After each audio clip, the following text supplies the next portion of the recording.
Okay. Hello everyone, welcome. My name is Adam and welcome to today's vlog. And this is my girlfriend, Victoria. Hello.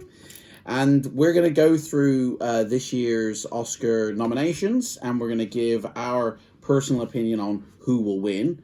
We've got a little competition going between us, you know, who can get how many rights. And maybe also give a little bit of info as to why they deserve our votes. So, first category up is actor in a leading role.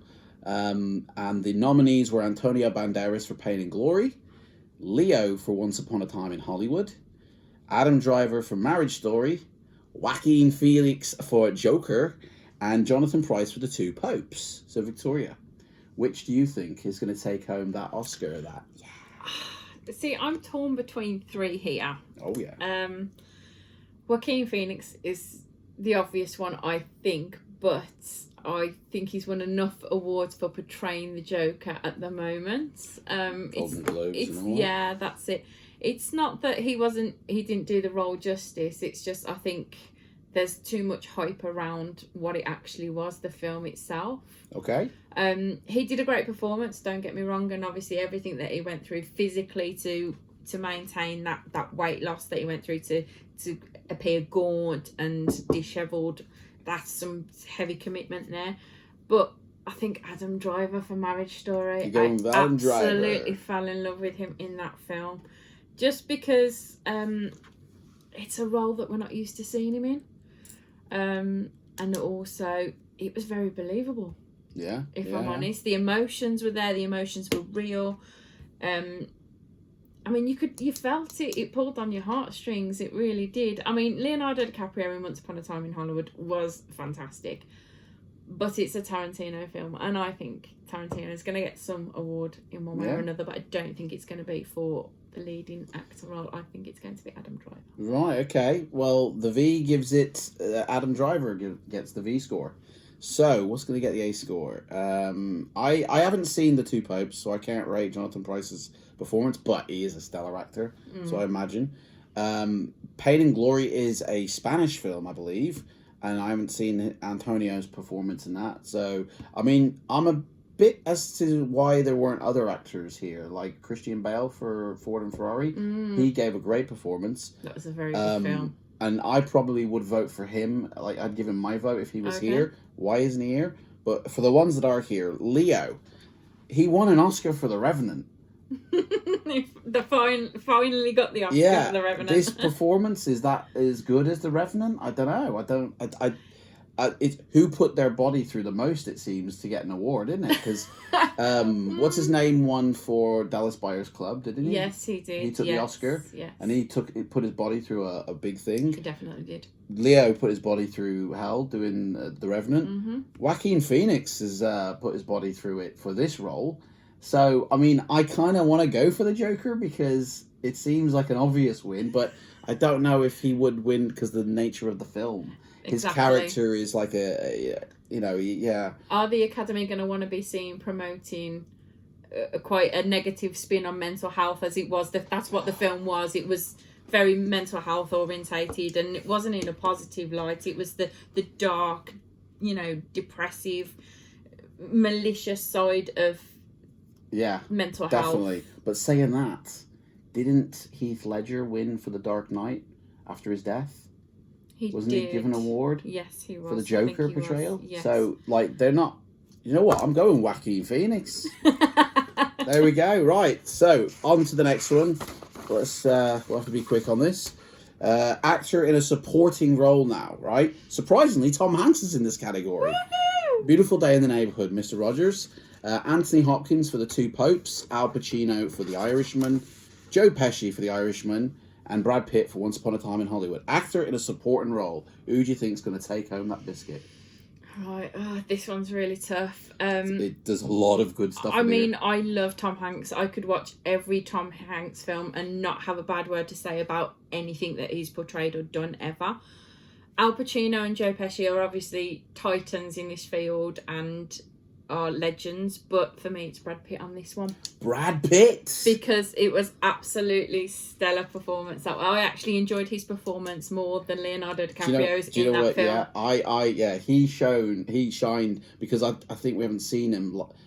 That was like 90s Brad Pitt. It was 90s. I'm so glad you said that. Everybody loved to see that, so I feel like he would be a good contender. But to be honest, I've got to give it to Tom Hanks, I'm afraid, because I grew up with Mr. Rogers and I know what that means to Americans. Yeah. And the Academy is made up of a lot of people and most of them American. And I reckon they're going to go for Tom Hanks because everybody loves Tom Hanks. And didn't he win the Golden Globes for that? Yes, he did. Yes. So I think he's going to walk away with that.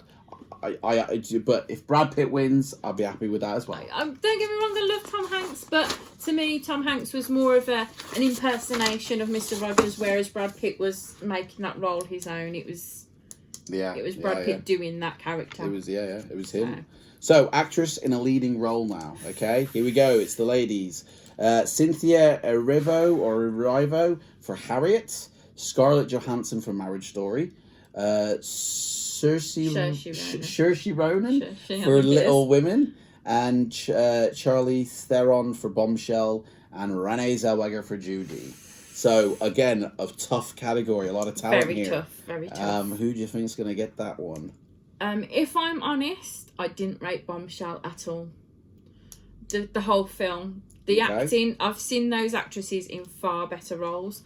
Little Women, I love my period dramas, but to me, again, it didn't grip me. So I wasn't overly fussed about the acting in those. Who gripped you this time? I think Renee Zellweger and Judy. Renee Zellweger. As much as I love Scarlett in Marriage Story, she put up another stellar performance along with Adam Driver, but I think Renee is just going to, tip this one just a little bit, though. Right, okay. If not her, it'll be Scarlett, I think. Let's see. I haven't seen Harriet, and I've seen the rest. So, and Scarlett Johansson did give a really good performance. Like, that's her best acting I've seen in her whole career. Okay. You know? Little Women, it's okay. It's a great drama. It's obviously based off a book, so it's got a following already. But I don't even know who that is, to be honest. Who is that character in that film? She's the main girl, the writer. Right, the writer, okay. I mean, yeah, everybody in there gave a great performance, but I don't even see anybody stood out in that film. Okay. You know? Bombshell, I agree with you. There's a lot of hype, more to do with probably the subject matter. You're right, Charlie. What do you say, mate? Hey? Sorry, the cat. No nomination for Cats, mate. They didn't make it this year, an actress in a leading role. So I think I'm going to have to say Scarlett Johansson. Because her story's got to win something. You know what I mean? It has to. I think it's been very neglected in the award ceremony so far, unfortunately. Right. Driving through. Yes. Let's hope it's not, though. Okay. Actress in a supporting role this time. Right. Okay. Kathy Bates for Richard Jewell. Laura Dern for Marriage Story. Scarlett Johansson again, this time in Jojo Rabbit. Florence Pugh for Little Women. Which one's that? I don't know. Margot Robbie for Bombshell. So, who do you think's good for the supporting actress? Right. Now, I actually know a little fact. Scarlett Johansson is the only actor or actress in, I think it's a 10-year period, to receive a nomination in both lead actor and supporting actress role. Yeah. Something like that. It's about 10 years. I can't remember who the last person was, but yeah, she's making records with that one. I'm going to go for Laura Dern on that one. Laura Dern gets the V score. Jojo Rabbit was a very mediocre film, I think, and Scarlett Johansson didn't really do anything in that film. She just played a mother in it, and it wasn't really gripping. To me, the best thing about that film was Rebel Wilson and her comedy, and that was it. I haven't seen Richard Jewell, and again, Little Women. Who's that person, Florence? Florence Pugh. She's the other sister, isn't she? Not Emma Watson. The one that burns her book. I thought it was the other one. I don't know. Anyway, not getting my vote, basically. Margot Robbie, I mean, that was just an okay film. She performed better in I, Tonya, and I think she won something for that. Laura Dern, definitely. Jojo Rabbit, her performance in that was just... I'm going to have to agree with you, babe. We're going with the double score there on Laura Dern to win. Animated feature film, How to Train Your Dragon. I Lost My Body. I don't remember nothing about that one. Claws Missing Link, and Toy Story 4. Okay, so 3 of my favourites there. Okay. How to Train Your Dragon. Love the franchise, along with Toy Story. Love that franchise. Missing Link. I think when we saw that film, it was just something different, and I think we all just sat there mesmerised by how beautiful the film was, the story was, without it being Disney or without it being one of the big players. Okay. I really, really liked Missing Link, so I might have to pick Missing Link on that one. Missing Link, and I think Missing Link won the Golden Globes, didn't it? I think it did. So, yes, it did. Toy Story 4, iconic series. That one was, I enjoyed that one. Missing Link, I enjoyed better. Claws, I haven't seen that, and I've never heard of Lost My Body. How to Train Your Dragon, really? That's got nominated over other animated features this year. Like, you know, where was that film? Was it Abominable? That one was really heartfelt, really nice, and you know, it's I enjoyed similar to Missing that. Link, Abominable, so it's quite unusual that it hasn't got a nomination. Exactly. How to Train Your Dragon is just kind of famous, isn't it? I think How to Train Your Dragon. I haven't seen it, so I don't know. Some of them have the story does have a meaning, and it's a more of a teaching story. So although the story is very good, there is a meaning there that's teaching kids various, you know, life skills. I think so. It's not obvious to you when you're watching the film, but... Okay, cool. It's a Mr. Rogers cartoon. Well, I'm going to go with I Lost My Body, because I've not heard about that one. And you know what? The underdog to win sometimes, isn't it? Okay. So I'm going to have to check that out now, because that might be absolute rubbish. So, right, cinematography, we're just going to skip. A costume design, we might come back to these if we have time. I'm quite cautious of the time here. So, directing, here we go, the big one for the big D. Directing, Martin Scorsese for The Irishman, Todd Phillips for Joker, Sam Mendes for 1917, Tarantino, Quentin for Once Upon a Time in Hollywood, and Bong Joon-ho for Parasite. Sorry if I mispronounced your name there, mates. Not that you're watching. But which one do you think's going to win? Straight out, Sam Mendes for 1917. Sam Mendes. Came out of that film, just the emotions, you felt like you were there, the direction of the actual film, how he's done that whole focusing on just those two young lads all the way through the and story. Keeping it interesting. And that's it. You've got to keep the viewer interested in what they're watching, and there were moments and you think, oh, it's just going off, and then all of a sudden something happens and it brings you back into it and it grips you and you really feel for them. So I'm going to go with Sam Mendes. Right, good one. Cool. Do you know what? Out of all of these, like Todd Phillips, he did his job. He made a good film. He did. Martin Scorsese made a long film. Quentin made a Quentin film. I've not seen Parasite, and I don't know who Bong Joon-ho is, but I'm sure. I mean, it's got many Oscar nominations. I'm going with Quentin Tarantino on this one, because this is one of his last films he's directing. Famously, he's got like one more film left to direct. And has he ever won an Oscar for directing? I don't know. But I'm giving him my vote this time. Right, documentary feature and short subject documentary. We're just skipping because we know nothing about that category. Sorry, guys. You all worked amazingly hard on that. Good luck at the Oscars. Film editing, right? We'll give this one a quick one. A very important part of a film is to edit it and pace it, and it can make or break a film. I've seen shoddy editing. So, Ford versus Ferrari got a nomination for film editing. So did The Irishman, Jojo Rabbit, Joker, and Parasite. Which one do you think is going to get that or deserves it? I'm probably going to upset a lot of people here. I thought The Irishman was too long. I think there was a lot of filler in that film, and it didn't need to be that long. I think it lost you halfway through. So where was the editing? Yeah, exactly. I'm going to go with Ford versus Ferrari. Ford versus Ferrari. Yeah, for the energetic, kept you going, kept you guessing, and I mean, even on the slower bits, you wanted to know what was going to happen next. There's no point where I thought, oh God, this is boring. I just wanted to get on with it, feel what they were feeling, listen to their story. Yeah. And their personalities, because it's very obvious that Christian Bale plays a Brummie.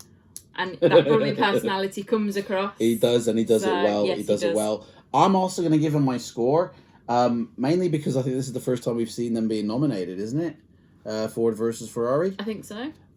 So I feel like I'm picking it for that because it's like No. I want to give them something because it's a good film. It is a good film. And the nominations I wanted them to have weren't there, so I'm also saying Ford versus Ferrari. International feature film. Sorry, we're skipping on that one. Makeup and hairstyling. I think we'll come back to that one in case if we have time, because we've got a few music. Yeah, definitely music. So, original score for the music, right? The Joker got one. Little Women, Marriage Story, 1917, and Star Wars: The Rise of Skywalker. A lot of talent here. Two Newmans. Yeah. But which one's going to take the V score? On this one, I actually really liked Marriage Story.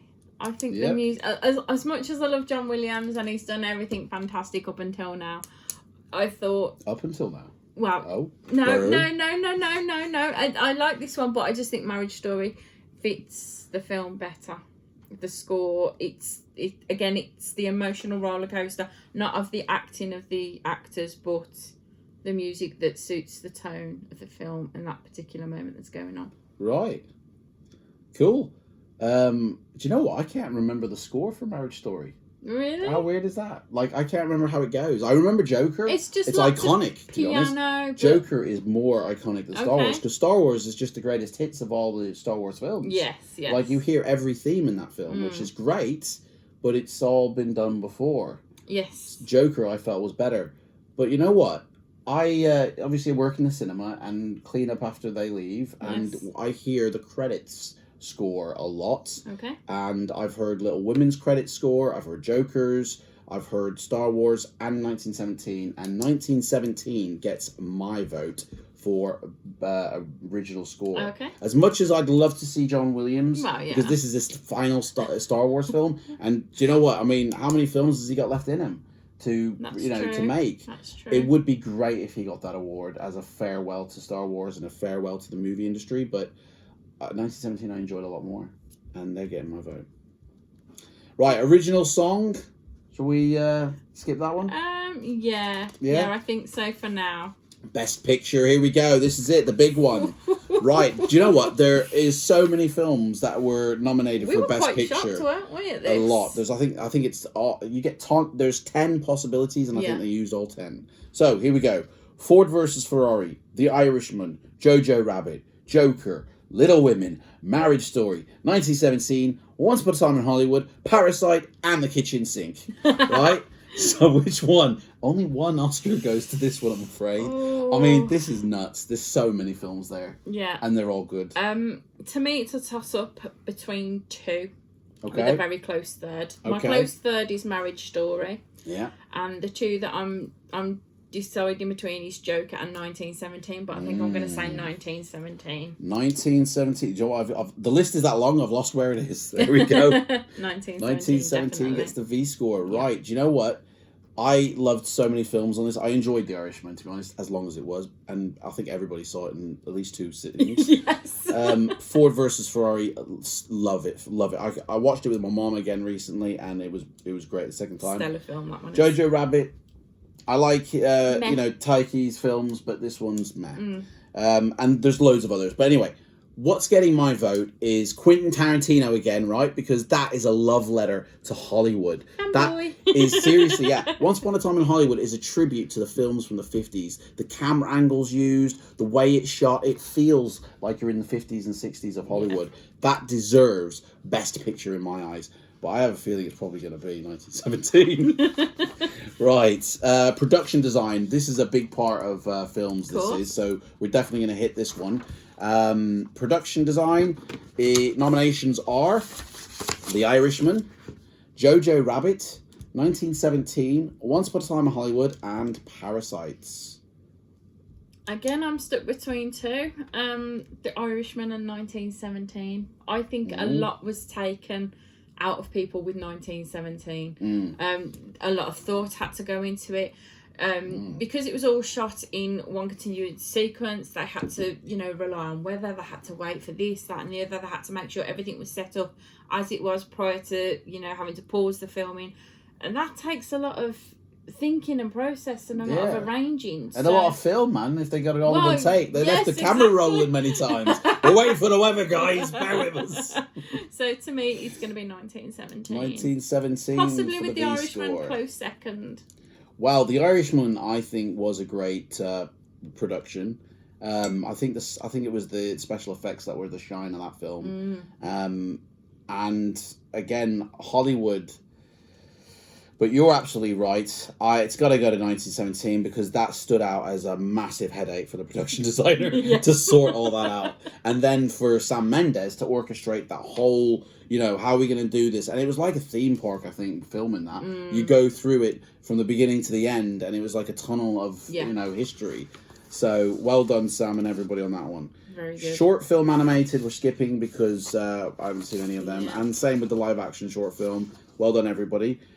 Sound editing, we're going to come back to that if we have time, because I want to get to visual effects and the writings. Okay. Right, so visual effects is the next category. Here we go. Avengers Endgame, The Irishman, The Lion King, 1917, and Star Wars The Rise of Skywalker. What do you think is going to get that Oscar for visual effects? And yeah, I'll ask you afterwards. It's a shame because I'd really like Avengers to win it, but it's a superhero film is never going to win anything like that, let's face it. Too many people in the industry don't recognise it as proper, cinematography and filming and all that kind of stuff. Don't take it seriously, perhaps, for awards. They don't give enough credit for where the credit is due in a lot of these. Yeah. There's a lot of stuff that goes on behind the scenes, not just with the actors, but with the whole team having to do the visual effects and special effects and marry everything up. Maybe Star Wars, I think. The Lion King I wasn't that jazzed about. Is there one that clearly stands out to you here, or are you not sure on a few of them? I'm not sure, but I think I would say Star Wars on this one. Yeah? Yeah. Okay. Because there are a lot of films here, and, for me, visual effects, it's when you don't notice them. That's when they've done the job. Like, The Lion King was great. It looked photoreal, but then they started talking, and you go, that's not a real lion. That's when you realise it's not real. Yeah, exactly. And then it takes you out of the film. But in 1917, I saw behind-the-scenes segments of that, and... Oh gosh, that was a bit of CG. That was a bit of visual effects. Didn't really pick it up when watching it. So if anything, the one that really should get the award is 1917 because you didn't notice their effects. Okay. But I have a feeling this could be the year. Mate, the end scene of Endgame was amazing. Captain America grabs the hammer. Wanda comes down going, "You took everything from me," and he's like, "I don't even know who you are." And she's like, you will. Honestly, and everybody went nuts. I've never seen an audience react to any scene in any film as much as I saw audiences around the world reacting to Endgame. They're getting my visual effects. They gotta get something. I still bawl my eyes out now to it. Honestly, I've seen it so many times. I still bawl my eyes out. Let's hope this is the year that Endgame is the first one to get for that type of film. Yeah. Right, writing, adapted screenplay, and original screenplay. Right, here we go. So for adapted screenplay, the writing, we got The Irishman, Jojo Rabbit, Joker, Little Women, and The Two Popes. Which one do you think's gonna walk away with a turkey there? The old Christmas turkey. Adapted. I'm probably gonna say The Irishman. The Irishman, yeah? Yeah. Okay. It was. I'm not gonna lie. It was a good film. It was a little bit too long for me, but it was a good film, and it's a good story. It is a good story, and that was going to be my next point. And being carried through the different timelines as well, blended really well. I love that, You still got a sense of each character, even though they'd aged. The writing in that was really, really spot on, I think, for telling the story. Cool. Well, do you know what? I didn't know half of these were adapted from a source material. Okay. Like Jojo Rabbit, what book is that? Obviously Little Women is a famous one, but yes. Joker, I mean, I suppose the comics, the source material, but okay. Yeah. I didn't realise that The Irishman was a book until it came out. I haven't seen the Two Popes, so, and I've not read the book or the comic, if there is one. So you know what? I don't really know. I'd probably have to say, Joker, just because that's got such a history behind it, and it says here written by Todd Phillips